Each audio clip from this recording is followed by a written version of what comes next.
নমস্কার, আমি মৌমিতা। আমার কবিতা পাঠ চ্যানেলে আমার সকল শ্রোতা বন্ধু এবং দর্শক বন্ধুকে আন্তরিক শুভকামনা জানিয়ে আজকের গল্প পাঠ শুরু করছি। আজ আমি আপনাদেরকে পড়ে শোনাব বিভূতিভূষণ মুখোপাধ্যায়ের লেখা ছোট গল্প গিন্নিমা। শুনতে থাকুন আজকের গল্প গিন্নিমা।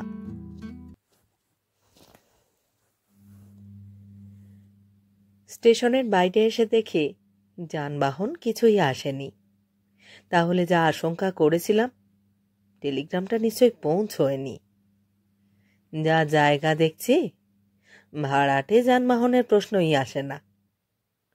একটি মাত্র ছইয়ে দেওয়া গরুর গাড়ি দূরে একটা বাদাম গাছের তলায় দাঁড়িয়েছিল। বাড়ির গাড়ি তবু না হয় জিজ্ঞেস করে দেখা যেত, কিন্তু আমি যতক্ষণে বেরিয়ে এসেছি ততক্ষণে সেটা বাদামতলা ছেড়ে রাস্তায় খানিকটা এগিয়ে গেছে। ঝাড়া 3টি ক্রোশ, পাড়া গিয়ে কাঁচা রাস্তা। কি করব চিন্তা করছি, এমন সময় গরুর গাড়িটা আরও খানিকটা গিয়ে দাঁড়িয়ে পড়ল এবং একটি চাষাভুষো গোছের লোক সামনের দিক থেকে নেমে সরাসরি আমার কাছে এসে জানালো যে গিন্নিমা আমায় ডাকছেন। একটু বিমূঢ়ভাবে চেয়ে থেকে বললাম, গিন্নিমা? আমি তো... তিনি বোধহয় কিছু ভুল করেছেন, আমি তো থাকি না এদিকে। বিনীত উত্তর হলো, আগে ভুল নয়, তিনি আপনাকেই ডেকেছেন। আসতে আজ্ঞে হোক আমার সঙ্গে। গাড়িটা একটু তেরছা হয়ে দাঁড়িয়েছিল। কাছে আসতে আরও যেন একটু জড়সড় হয়ে পড়তে হলো। গিন্নিমা গোছের কেউ নেই। একটি 16-17 বছরের মেয়ে চইয়ের গায়ে ঠেস দিয়ে আসন পিড়ি হয়ে বসে রয়েছে। পাশে একটি বছর 3 শিশুকন্যা। মেয়েটির কপালের আধা আধি পর্যন্ত মাথার কাপড়টা নামিয়ে বসেছিল। আমি সামনে হতে আরও অল্প একটু টেনে দিয়ে মুখটা একটু অন্যদিকে ঘুরিয়ে নিয়ে বলল, রঘু, জিজ্ঞেস করো, ব্রাহ্মণ? বললাম, হ্যাঁ মা, ব্রাহ্মণই আমি। তুমি আমাকেই ডেকেছ? ভুল করনি তো? মেয়েটি মাথাটা ঝুঁকিয়ে যুক্তকর 12 কপালে ঠেকিয়ে প্রণামটুকু সেরে নিল। তারপর সেই রকম একটু তেরছা ভাবেই উত্তর করল, রঘু, বলো, আমি ভুল করে ডাকিনি। মনে হচ্ছে যেন ওর গাড়ি আসবার কথা ছিল, আসেনি। কোথা যাবেন উনি? বললাম, আমি যাব গোসাই 5 ঘরা মা। হ্যাঁ, গাড়ি আসবার কথা, তা আসেনি। টেলিগ্রাম করেছিলাম, পাইনি বোধহয় সময়। আর একটু দেখি। এদিকে টেলিগ্রাম? রঘু, বলো, কপালে দণ্ড লেখা ছিল, সে তো হয়ে গেছে। আর কেন? আমরাও ওই দিকেই যাচ্ছি, উঠে আসুন। সংকোচটা খুবই স্বাভাবিক, সেটা কিন্তু খাটলও না, টেকতেও পেলেন না। ইতস্তত করছি দেখে মুখটা ঘুরিয়ে একটু সোজাসুজি রঘুর দিকে চেয়ে বলল, হ্যাঁ রঘু, মেয়ের সঙ্গে যাবেন তাতে অত ভাবছেন কি? সাধন, তুমি নেমে জোয়ালটা চেপে ধরো, উনি উঠছেন। জুতো ছেড়েই উঠুন, রঘু কম্বলের নিচে রেখে দিচ্ছে। কাতু, একটু সরে এসো তো মা, দাদু বসবেন। এত সহজ কণ্ঠস্বর, বলার ভঙ্গিটুকুও এত স্বচ্ছন্দ যে দ্বিধা সংকোচের আর কিছুই থাকতে পেল না। আমি উঠে গিয়ে চইয়ের শেষের দিকটায় সামনাসামনি হয়ে বসে পড়লাম। এরপর চুপ করে থাকাটা খুবই অস্বাভাবিক ঠেকে। আমি প্রশ্ন করলাম, কোথায় যাবে মা তোমরা? এই গাড়িতে নামলে? কিন্তু কই, দেখলাম না তো তোমাদের নামতে। পোড়া কপাল, গাড়ি থেকে নামবো কেন? দেখুন না, আপনার যেমন দুর্ভোগ, আমারও ঠিক তেমনই। আপনি নেমে দেখেন গাড়ি নেই, আর আমি এসে দেখি যাদের জন্য এতটা পথ ঘুরে গাড়ি নিয়ে আসা, তারাই আসেননি। নিগ্রহটা কম হলো, বলুন না আপনি। আর রঘুকে মাঝে রেখে নয়, বেশ সোজাসুজি, আমার মুখের ওপর চোখ দুটো তুলে। মেয়েটি গায়ে লুটিয়ে পড়া মাথার কাপড়ে যে একটু টান পড়ল, ডান হাত দিয়ে শুধু সেটুকু ঠিক করে নিল। অনেকগুলি প্রশ্ন আসে মনে। আমি সব ছেড়ে শুধু সহানুভূতির কথাটাই বললাম।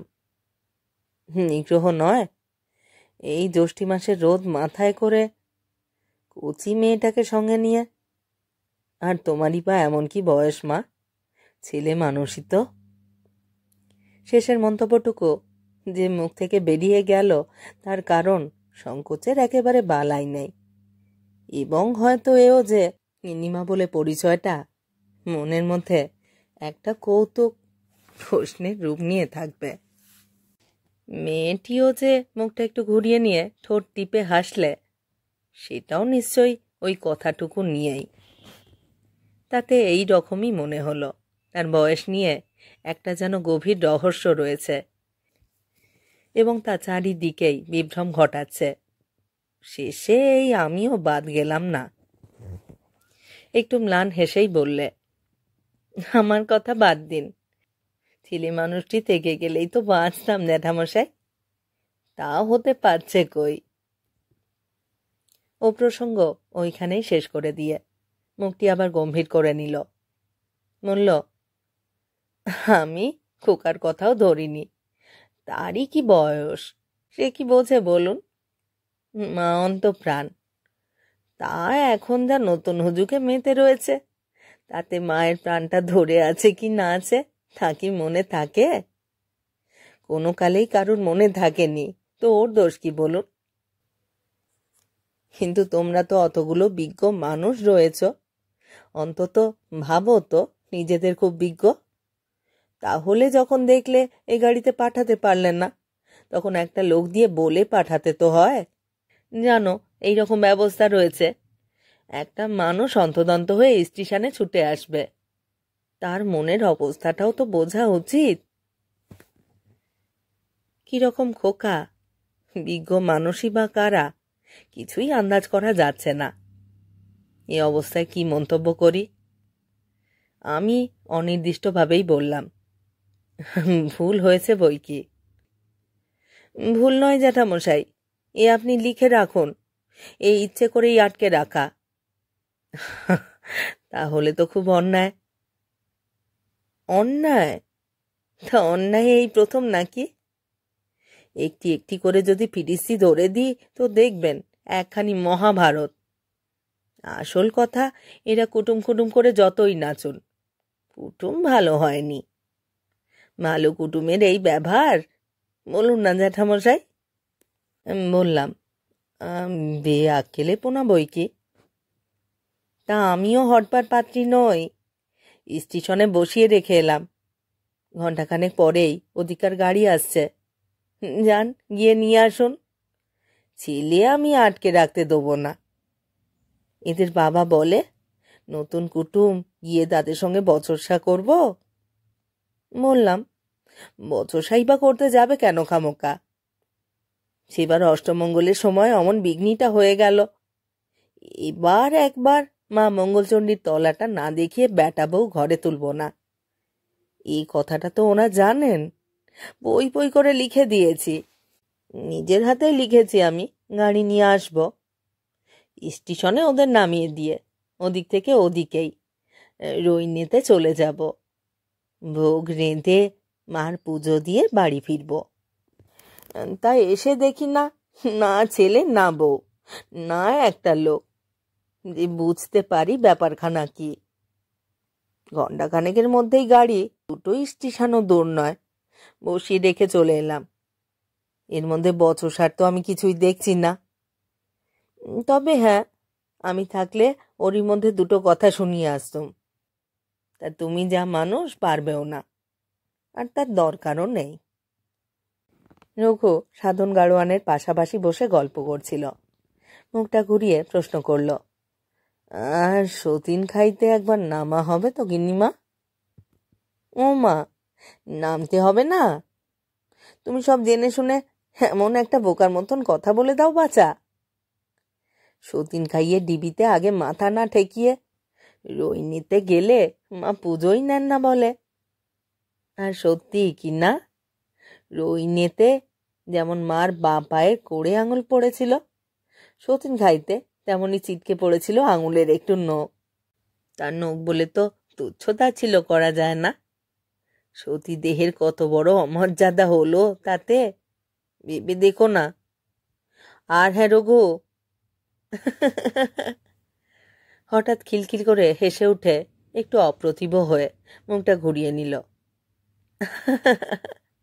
হাসলে চোখে জল এসে যায়। চাপবার জন্য বোধ হয় আরও একটু বেশি করেই বেরিয়েছে। মুছে নিয়ে বললে, বলি হ্যাঁ রঘু, তোমার তো জানা উচিত বাছা, এদিককার লোক, তার উপর বয়সও হয়েছে, কথাটা কি সতীন খায়? রঘু একটু অপ্রতিভভাবে হেসে বলে, তবে কি গিন্নিমা, আমরা তো তাই জানি। কি গো সাধন ভাই, সতীন খাই নয়? সাধন উত্তর করল, আমরাও তো তাই বলেছি, সতীন খাকিও বলে। খুব কাজ করে এসেছ। একটু হেসে ওদের কথাটুকু বলে আমার দিকে চেয়ে বলল, কি গেরো দেখুন, সতীর নখ পড়েছিল, তাই থেকে সতীর নখা। ওরা সেটিকে তেউড়ে দিয়ে সতীন খাই করেছেন, আবার সতীন খাকি। কি জ্বালা বাবা। হাসিটা আবার একটু ছলকে উঠতে উঠতে চোখটা মুছে নিলে। তারপর আবার সেই ভারী কি গিন্নিটি। তা বলি, সতীন খাই হোক আর সতীন খাকি হোক, তুমি একটু চালিয়ে চলো সাধন। রৈনীতে পৌঁছতে যার নাম দুপুর, আর ভাবছি সতীনকার দুধ পুকুরে চানটুকুও সেরে নেব, যাতে সেখানে গিয়েই ভোগটা চড়িয়ে দিতে পারি। অর্জুনার ঝিকে বলাই আছে, তারা সোজা পথে ওদিক দিয়ে গিয়ে সব ব্যবস্থা করে রাখবে। এদিকে তোমাদের কর্তাবাবুর গাড়ি ঘন্টা তিনেক পরেই। রৈনীতে তাড়াতাড়ি পৌঁছে আবার গাড়িটা ফেরত দিতে হবে যে, ওদের নিয়ে আসতে। আমিও খুব অন্যমনস্ক হয়ে পড়েছি। সমস্যাটা যেভাবে উদয় হয়েছিল, এদিকার পরিচয় আরও পরিষ্কার হয়ে যাওয়ার কথা, কিন্তু তা না হয়ে আরও যেন জটিল হয়ে উঠেছে। এদিকে যতক্ষণ রঘু আর সাধনের সঙ্গে কথা কইছিল, ততক্ষণে আমি আরও ভালো করে মেয়েটিকে দেখলাম। একটু তফাৎ থেকে ছইয়ের মধ্যে তখন একটু রোগা ছিপছিপে মনে হয়েছিল। আসলে কিন্তু তার নয়, বরং শরীরটা অল্প একটু ভারীর দিকেই। গয়নাগাটিরও একটু বাহুল্য আছে, আর ভারী ভারী। তারপরে এই কথাবার্তা, স্বামীর উপরে আধিপত্য, বিয়াই বাড়ি যাওয়ার জন্য স্টেশনে বসিয়ে এসেছে, ছেলে বউ নিয়ে সবচেয়ে বেশি দুশ্চিন্তা, বুড়ো বুড়ো চাকরদের উপর সহজ মাতব্বরি, সব মিলিয়ে গিন্নিমা কথাটার মধ্যে আর ততটা গরমিল বোধ হচ্ছে না।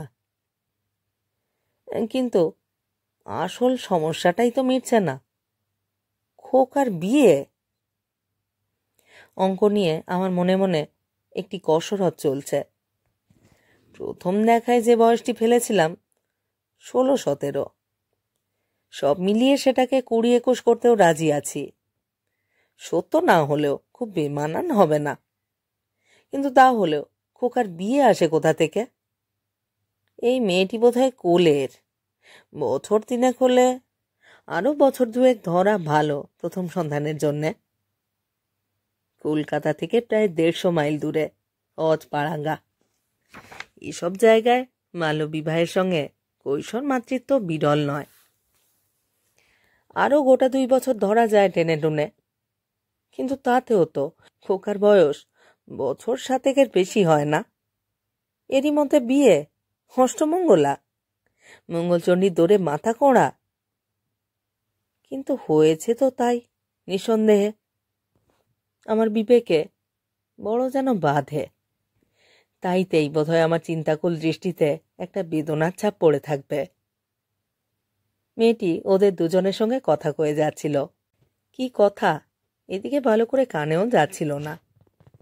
বোধহয় আমার ভাবান্তর লক্ষ্য করেই বলল, জ্যাঠামশাই ভাবছেন মেয়ে এত বেজার কেন? বেজার হই কি সাধে? ওদের একটু আক্কেলের অভাব। সঙ্গে সঙ্গে চারিদিকে কিরকম আতান্তর দেখুন না। সামলাতে তো হয় আমাকে একাই। কেউ তো দুটো পরামর্শ দিয়ে উপকার করতে আসবে না জ্যাঠামশাই। কথাটা পারবার একটা সুবিধা হলো। দেখি না রহস্যটুকু যদি মেটে। একটু হেসে বললাম, তোমারই তো ভুল হয়েছে মা। একটু সচকিতই হয়ে উঠল। প্রশ্ন করল, কিসে কিসে জ্যাঠামশাই? বললাম, যেমন দেখছি চারিদিকে ঝক্কিটা তোমাকে একাই বইতে হয়। এমনই যখন অবস্থা, তখন তুমি এর উপরে এত তাড়াতাড়ি ছেলের বিয়ে দিতে গেলে কেন?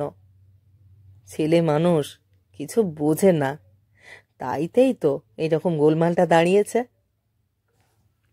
বেশ গিন্নির মতোই নড়ে চড়ে আরও একটু ভারী কি হয়ে বসল। বলল, ছেলে যে আমার ছেলে মানুষ, এই কথা 100 বার স্বীকার করব। আপনি দেখেননি, শিশু বললেও হয়। বিয়ে যে আমি দিয়েছি তা এক হিসেবে জোর করেই, কারুরই মত ছিল না। কিন্তু না দিয়েই বা কি করি বলুন? বিয়ে নিয়ে এক শুনেছি কবে কে এক ডাকাত নাকি কিসের সর্দার গোলমাল বাঁধিয়ে হইচই তুলেছিল। তারপর আবার শুনছি এখন নাকি শিগগির এক আইন হচ্ছে যাতে ছেলেদের বয়স আরো বাড়িয়ে দিচ্ছে। কেউ বলছে 25, কেউ আবার বলছে বিয়ের পর মেয়ে যদি টের পায় ছেলের বয়স 30-এর চেয়ে একদিনও কম নয়, তো ইচ্ছে করলে তাকে নাকি ছেড়ে চলে যেতে পারে। ডাইভোর্স নাকি কি বলে। সে যুগের মেয়ে তো আমরা অত শত জানি না। মেম সাহেবদের মধ্যে নাকি চলন আছে আর নীতি হচ্ছে এসব। তাহলেই বুঝুন জ্যাঠামশাই, ছেলেকে দামড়া করে রেখে তো হিঁদুর ঘরে এই অনাচার ডেকে আনতে পারি না। সবাই আমাকে দুষছে, কিন্তু সব শুনলেন তো। এখন আপনি বিচার করে বলুন কোনখানটায় দোষের হয়েছে আমার। কম্বলের ওপর নখের একটা টান দিয়ে আমার মুখের পানে চেয়ে রইল। চমৎকার লাগছে, দুধারে টানা মাঠ, তার মধ্যে দিয়েই আমাদের রাস্তাটা চলে গেছে। কাঁচা রাস্তা, তার উপর যানবাহন চলাচলের স্বল্পতার জন্য বেশিরভাগই সবুজ ঘাসে ঢাকা।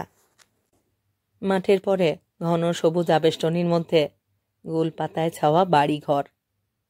ওপরে এমুড়ো ওমুড়ো স্বচ্ছ নীল আকাশ চারিদিক দিয়ে নেমে এসেছে। এখানে সময় আছে এক জায়গায় স্থির হয়ে দাঁড়িয়ে। এটা দিল্লির আইন কানুনের জায়গা নয়। এখানে নবীনা এই যে আসন পিঁড়ি হয়ে বসে প্রাচীন আর ভাষার ভঙ্গিতে প্রাচীন জীবন সংহতির জয়গান করে যাচ্ছে। এইটাই যেন সহজ আর মানানসই। তবু একটু যে খুঁতখুঁতুনি লেগেছিল মনের মধ্যে, সতীনখার পরিবেশের মধ্যে এসে সেটুকুও কেটে গেল।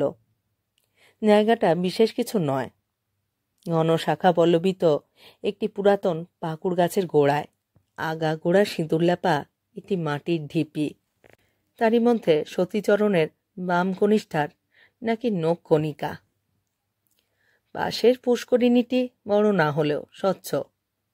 এদিকার মাটিটা সাদাটে বলে জলটাও একটু শ্বেতাভ, তাই থেকেই দুধ পুকুর। এইখানে আমি গুটি চারেক নবদম্পতির সাক্ষাৎ পেলাম। বেশ বোঝা যায় সারদা আইনের সময় দেশে যে একটা আলোড়ন হয়েছিল হিন্দু কোড বিলের হিড়িকে, সম্প্রতি এইসব অঞ্চলে তার একটা পুনরাবৃত্তি হয়ে গেছে ভালো রকমই। 4টি দম্পতি শিশু দম্পতি বললে অত্যুক্তি করা হয় না। সবচেয়ে যেটি বড়, তার বরের বয়স 9 এবং কনের বয়স 6-এর বেশি নয়। সুতরাং 7 বছরের খোকা এবং তার বধূকে এদের মধ্যে কল্পনায় দাঁড় করিয়ে নিতে আমার বেগ পেতে হলো না। মনে এক ধরনের স্বস্তি পাওয়ায় সবটুকুই আরও যেন উপভোগ্যই হয়ে আসতে লাগল। সতীনখায় খানিকটা সময় কেটে গেল। এখানেই স্নানটা সেরে নিতে হলো। রৈনীতে আমায় আটকে যেতে হবে। পুজো দেখে প্রসাদ খেয়ে তবে আমার ছুটি। ঠিক করেছিলাম স্নানটা ওখানেই সারব, কিন্তু তাতে দুস্তর বাধা আছে। মেয়েটি চোখ দুটো কপালে তুলে বলল, উমা, তা বুঝি জানেন না? আপনি জানবেনই বা কোথা থেকে? এদিকার লোক তো নয়। রইনে আপনি আর সব করুন, কিন্তু নামা চলবে না। মা মঙ্গলচণ্ডীর ওই রকম আদেশ যে, বুঝলেন না? সতী নখা ডিবি হলো কতকটা আপনার স্ত্রীক্ষেত্রে যেতে সাক্ষী গোপালের মতন। এই যে আমি রইনে যাচ্ছি, এই আমি চান করে শুদ্ধ হলুম দুধ পুকুরে, এই আমি মায়ের নখে সিঁদুর দিলুম। তারপরে আপনি গিয়ে রইনে পুজো দিতে পারেন, নইলে পুজো আপনার নিচ্ছে কে? আবার যে মা কত লোককে স্বপ্ন দিয়েছেন, পুজো তো করলি, তা সতীনখা ডিবিকে সাক্ষী মেনে এসেছিস তো?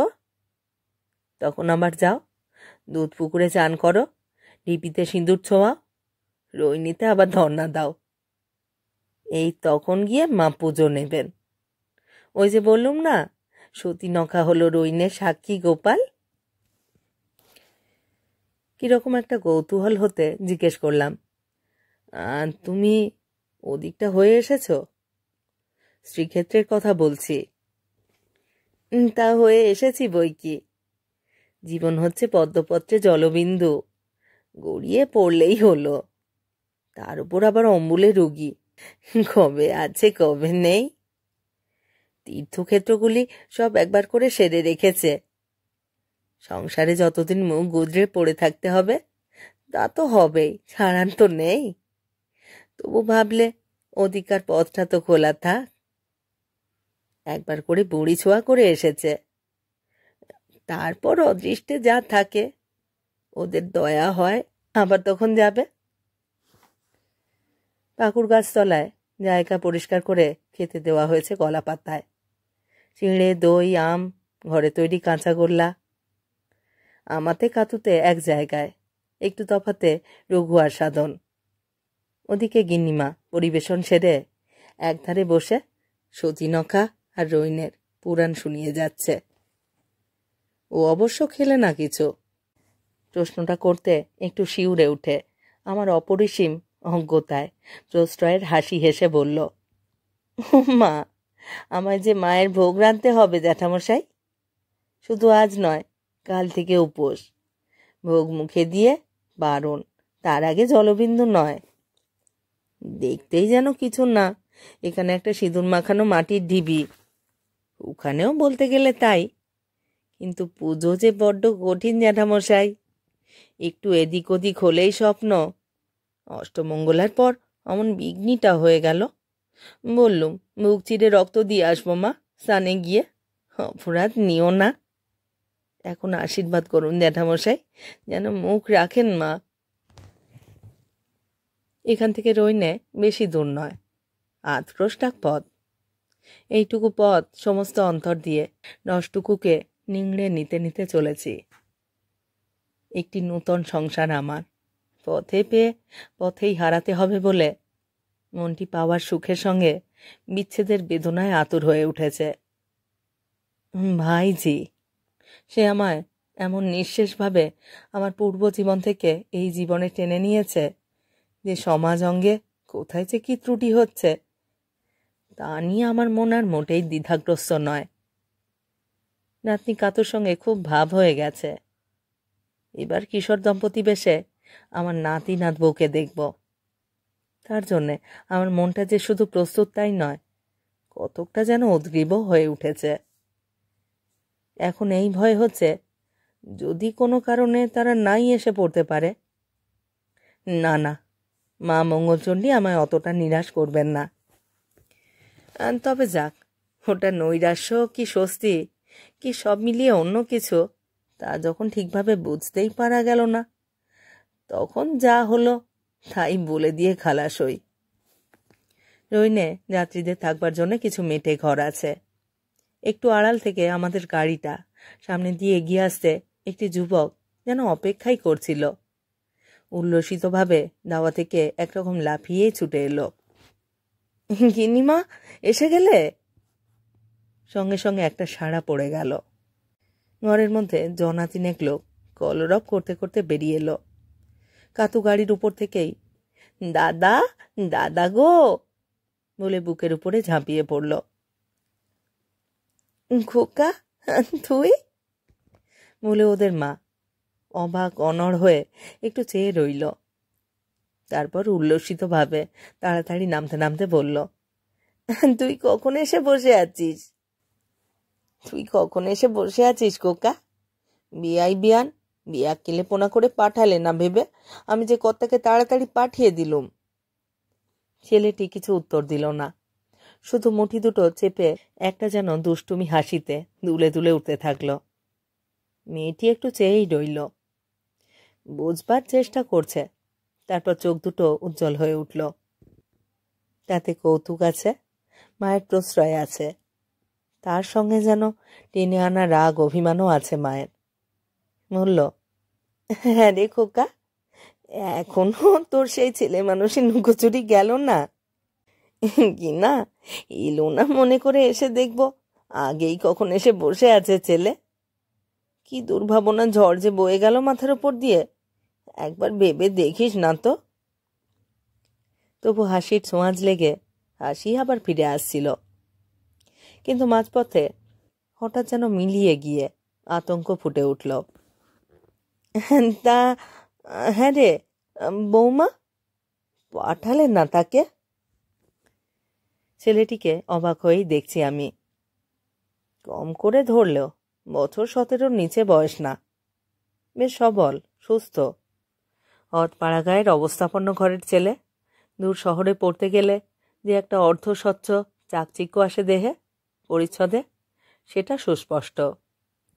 প্রকৃতিটা চঞ্চল, একটু কৌতুক প্রবণতা যেন ছলকে ছলকে উঠছে।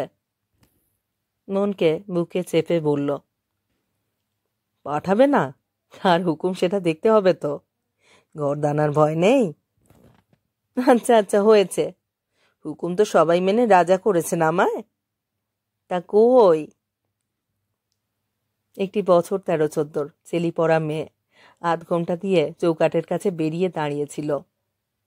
ছেলেটি সেই দিকেই চেয়ে বলল, একটা জড় বড় কাপড়ের পুঁটুলি বউ করেছ? ওই যে যতটুকু ক্ষমতা আছে বেরিয়ে এসেছে। মধুটি ওরই মধ্যে একটু ত্বরান্বিত হয়ে নেমে এলো। সামনে একটু থমকে দাঁড়িয়েই হেঁট হয়ে পায়ের ধুলো নিয়ে বুকে জিভে ঠেকালো। দেখা দেখি ছেলেটিও মনকে নামিয়ে হেঁট হতে হতে বলল, এই দেখো, আমার বাপু মনেই ছিল না। এত ফুর্তি হচ্ছে, কদিন পরে তোমাকে দেখে গিন্নিমা। হয়েছে হয়েছে।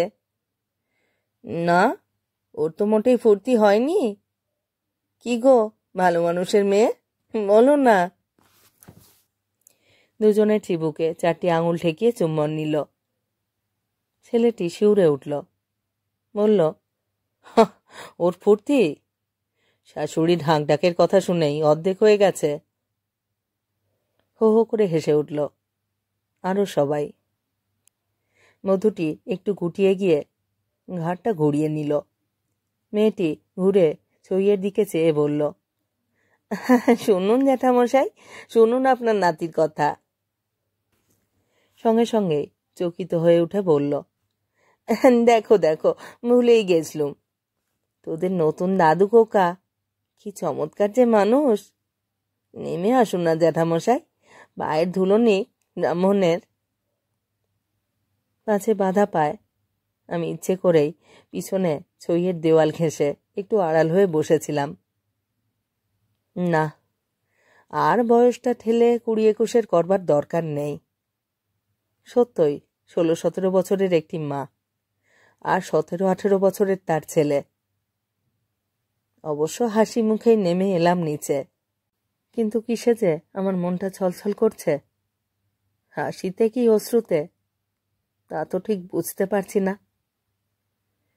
জীবনে এমন মিষ্টি কিছু একটা দেখেছি বলে মনে পড়ে না, কিন্তু একটা অপরিসীম ট্র্যাজেডিও তো লুকোনো রয়েছে এর একটা জায়গায়।